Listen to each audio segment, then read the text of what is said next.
The Three Musketeers by Alexandre Dumas. Chapter 67. Conclusion. On the 6th of the following month, the king, in compliance with the promise he had made the cardinal to return to La Rochelle, left his capital still in amazement at the news which began to spread itself of Buckingham's assassination. Although warned that the man she had loved so much was in great danger, the Queen, when his death was announced to her, would not believe the fact, and even imprudently exclaimed, "It is false. He has just written to me." But the next day she was obliged to believe this fatal intelligence.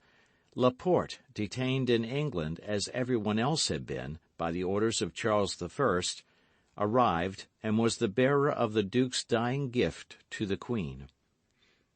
The joy of the king was lively. He did not even give himself the trouble to dissemble, and displayed it with affectation before the Queen. Louis XIII, like every weak mind, was wanting in generosity. But the king soon again became dull and indisposed. His brow was not one of those that long remain clear. He felt that in returning to camp he should re-enter slavery. Nevertheless, he did return. The cardinal was for him the fascinating serpent, and himself the bird which flies from branch to branch without power to escape. The return to La Rochelle, therefore, was profoundly dull. Our four friends in particular astonished their comrades. They travelled together, side by side, with sad eyes and heads lowered. Athos alone from time to time raised his expansive brow. A flash kindled in his eyes, and a bitter smile passed over his lips. Then, like his comrades, he sank again into reverie. As soon as the escort arrived in a city, when they had conducted the king to his quarters, the four friends either retired to their own or to some secluded cabaret, where they neither drank nor played. They only conversed in a low voice, looking around attentively to see that no one overheard them. One day when the king had halted to fly the magpie, and the four friends, according to their custom, instead of following the sport, had stopped at a cabaret on the high road, a man coming from La Rochelle on horseback pulled up at the door to drink a glass of wine, and darted a searching glance into the room where the four musketeers were sitting. "Hullo, Monsieur d'Artagnan," said he. "Is not that you whom I see yonder?" D'Artagnan raised his head and uttered a cry of joy. It was the man he called his phantom. It was his stranger of Meung, of the Rue des Fossoyeurs, and of Arras. D'Artagnan drew his sword and sprang toward the door. But this time, instead of avoiding him, the stranger jumped from his horse and advanced to meet D'Artagnan. "Ah, monsieur," said the young man, "I meet you then at last. This time you shall not escape me." "Neither is it my intention, monsieur, for this time I was seeking you. In the name of the king, I arrest you." "How? What do you say?" cried D'Artagnan. "I say that you must surrender your sword to me, monsieur, and that without resistance. This concerns your head, I warn you." "Who are you, then?" demanded D'Artagnan, lowering the point of his sword, but without yet surrendering it. "I am the Chevalier de Rochefort," answered the other, "the equerry of Monsieur le Cardinal Richelieu, and I have orders to conduct you to his Eminence." "We are returning to his Eminence, Monsieur the Chevalier," said Athos, advancing, "and you will please to accept the word of Monsieur d'Artagnan that he will go straight to La Rochelle." "I must place him in the hands of guards who will take him into camp." "We will be his guards, monsieur, upon our word as gentlemen. But likewise, upon our word as gentlemen," added Athos, knitting his brow, "Monsieur d'Artagnan shall not leave us." The Chevalier de Rochefort cast a glance backward, and saw that Porthos and Aramis had placed themselves between him and the gate. He understood that he was completely at the mercy of these 4 men. "Gentlemen," said he, "if Monsieur d'Artagnan will surrender his sword to me and join his word to yours, I shall be satisfied with your promise to convey Monsieur d'Artagnan to the quarters of Monseigneur the Cardinal." "You have my word, monsieur, and here is my sword." "This suits me the better," said Rochefort, "as I wish to continue my journey." "If it is for the purpose of rejoining Milady," said Athos coolly, "it is useless. You will not find her." "What has become of her, then?" asked Rochefort eagerly. "Return to camp, and you shall know." Rochefort remained for a moment in thought. Then, as they were only a day's journey from Surgères, whither the cardinal was to come to meet the king, he resolved to follow the advice of Athos and go with them. Besides, this return offered him the advantage of watching his prisoner. They resumed their route. On the morrow, at 3 o'clock in the afternoon, they arrived at Surgères. The cardinal there awaited Louis XIII. The minister and the king exchanged numerous caresses, felicitating each other upon the fortunate chance which had freed France from the inveterate enemy who set all Europe against her.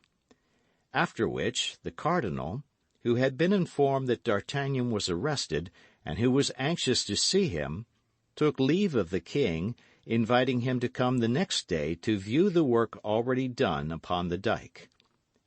On returning in the evening to his quarters at the bridge of La Pierre, the cardinal found, standing before the house he occupied, D'Artagnan without his sword, and the 3 Musketeers armed.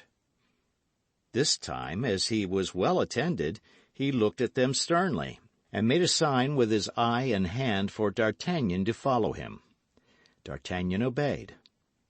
"We shall wait for you, D'Artagnan," said Athos, loud enough for the cardinal to hear him. His Eminence bent his brow, stopped for an instant, and then kept on his way, without uttering a single word. D'Artagnan entered after the cardinal, and behind D'Artagnan the door was guarded. His Eminence entered the chamber which served him as a study, and made a sign to Rochefort to bring in the young Musketeer. Rochefort obeyed and retired. D'Artagnan remained alone in front of the cardinal. This was his second interview with Richelieu, and he afterward confessed that he felt well assured it would be his last. Richelieu remained standing, leaning against the mantelpiece. A table was between him and D'Artagnan. "Monsieur," said the cardinal, "you have been arrested by my orders." "So they tell me, monseigneur." "Do you know why?" "No, monseigneur, for the only thing for which I could be arrested is still unknown to your Eminence." Richelieu looked steadfastly at the young man. "Hullo," said he, "what does that mean?" "If monseigneur will have the goodness to tell me, in the first place, what crimes are imputed to me, I will then tell him the deeds I have really done." "Crimes are imputed to you which have brought down far loftier heads than yours, monsieur," said the cardinal. "What, monseigneur?" said D'Artagnan, with a calmness which astonished the cardinal himself. "You are charged with having corresponded with the enemies of the kingdom. You are charged with having surprised state secrets. You are charged with having tried to thwart the plans of your general." "And who charges me with this, monseigneur?" said D'Artagnan, who had no doubt the accusation came from Milady. "A woman branded by the justice of the country? A woman who has espoused one man in France and another in England? A woman who poisoned her second husband and who attempted both to poison and assassinate me?" "What do you say, monsieur?" cried the cardinal, astonished. "And of what woman are you speaking thus?" "Of Milady de Winter," replied D'Artagnan. "Yes, of Milady de Winter, of whose crimes your Eminence is doubtless ignorant, since you have honoured her with your confidence." "Monsieur," said the cardinal, "if Milady de Winter has committed the crimes you lay to her charge, she shall be punished." "She has been punished, monseigneur." "And who has punished her?" "We." "She is in prison?" "She is dead." "Dead," repeated the cardinal, who could not believe what he heard. "Dead. Did you not say she was dead?" "3 times she attempted to kill me, and I pardoned her. But she murdered the woman I loved. Then my friends and I took her, tried her, and condemned her." D'Artagnan then related the poisoning of Madame Bonacieux in the convent of the Carmelites at Bethune, the trial in the isolated house, and the execution on the banks of the Lys. A shudder crept through the body of the cardinal, who did not shudder readily. But all at once, as if undergoing the influence of an unspoken thought, the countenance of the cardinal, till then gloomy, cleared up by degrees, and recovered perfect serenity. "So," said the cardinal, in a tone that contrasted strongly with the severity of his words, "you have constituted yourselves judges, without remembering that they who punish without license to punish are assassins?" "Monseigneur, I swear to you that I never for an instant had the intention of defending my head against you. I willingly submit to any punishment your Eminence may please to inflict upon me. I do not hold life dear enough to be afraid of death." "Yes, I know you are a man of a stout heart, monsieur," said the cardinal, with a voice almost affectionate. "I can therefore tell you beforehand you shall be tried, and even condemned."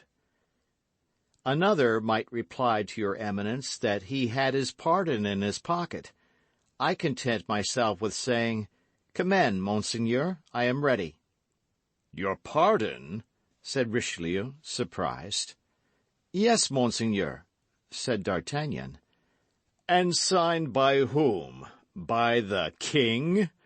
And the cardinal pronounced these words with a singular expression of contempt. "No, by your Eminence." "By me? You are insane, monsieur." "Monseigneur will doubtless recognize his own handwriting." And D'Artagnan presented to the cardinal the precious piece of paper which Athos had forced from Milady, and which he had given to D'Artagnan to serve him as a safeguard. His Eminence took the paper, and read in a slow voice, dwelling upon every syllable. "December 3rd, 1627.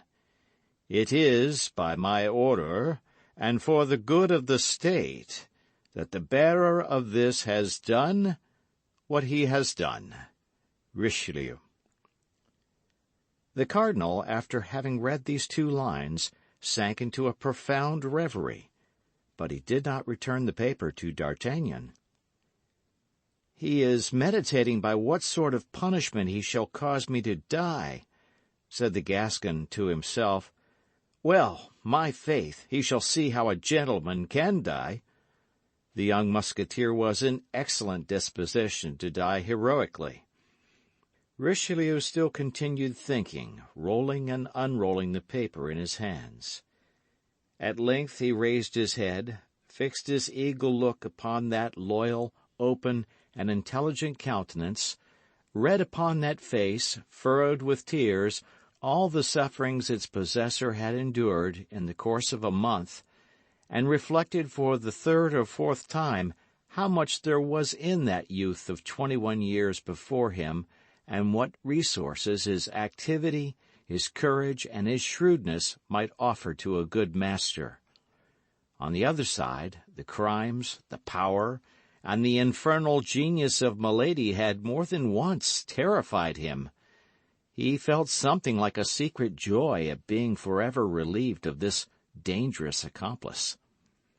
Richelieu slowly tore the paper which D'Artagnan had generously relinquished. "I am lost," said D'Artagnan to himself, and he bowed profoundly before the cardinal, like a man who says, "Lord, thy will be done."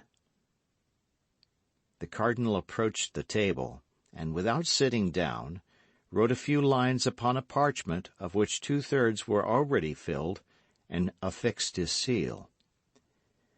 "That is my condemnation," thought D'Artagnan. "He will spare me the ennui of the Bastille, or the tediousness of a trial. That's very kind of him." "Here, monsieur," said the cardinal to the young man, "I have taken from you one carte blanche to give you another. The name is wanting in this commission. You can write it yourself." D'Artagnan took the paper hesitatingly and cast his eyes over it. It was the lieutenant's commission in the Musketeers. D'Artagnan fell at the feet of the cardinal. "Monseigneur," said he, "my life is yours. Henceforth dispose of it. But this favour which you bestow upon me, I do not merit. I have 3 friends who are more meritorious and more worthy." "You are a brave youth, D'Artagnan," interrupted the cardinal, tapping him familiarly on the shoulder, charmed at having vanquished this rebellious nature. "Do with this commission what you will.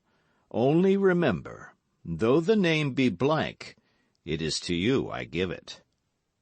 "I shall never forget it," replied D'Artagnan. "Your Eminence may be certain of that." The cardinal turned and said in a loud voice, "Rochefort!" The chevalier, who no doubt was near the door, entered immediately. "Rochefort," said the cardinal, "you see Monsieur d'Artagnan. I receive him among the number of my friends. Greet each other, then, and be wise if you wish to preserve your heads."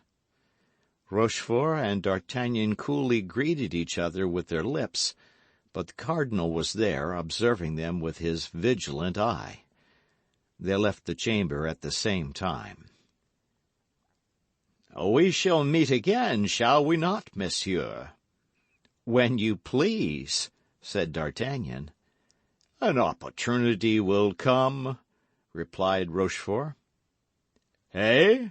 said the cardinal, opening the door. The 2 men smiled at each other, shook hands, and saluted his Eminence. "We were beginning to grow impatient," said Athos. "Here I am, my friends," replied D'Artagnan, "not only free, but in favour." "Tell us about it." "This evening. But for the moment, let us separate." Accordingly, that same evening, D'Artagnan repaired to the quarters of Athos, whom he found in a fair way to empty a bottle of Spanish wine, an occupation which he religiously accomplished every night. D'Artagnan related what had taken place between the cardinal and himself, and, drawing the commission from his pocket, said, "Here, my dear Athos, this naturally belongs to you." Athos smiled with one of his sweet and expressive smiles. "Friend," said he, "for Athos this is too much. For the Comte de la Fère it is too little. Keep the commission, it is yours. Alas, you have purchased it dearly enough." D'Artagnan left Athos's chamber and went to that of Porthos. He found him clothed in a magnificent dress covered with splendid embroidery, admiring himself before a glass. "Ah! Is that you, dear friend?" exclaimed Porthos. "How do you think these garments fit me?" "Wonderfully," said D'Artagnan, "but I come to offer you a dress which will become you still better." "What?" asked Porthos. "That of a lieutenant of Musketeers." D'Artagnan related to Porthos the substance of his interview with the cardinal, and said, taking the commission from his pocket, "Here, my friend, write your name upon it and become my chief."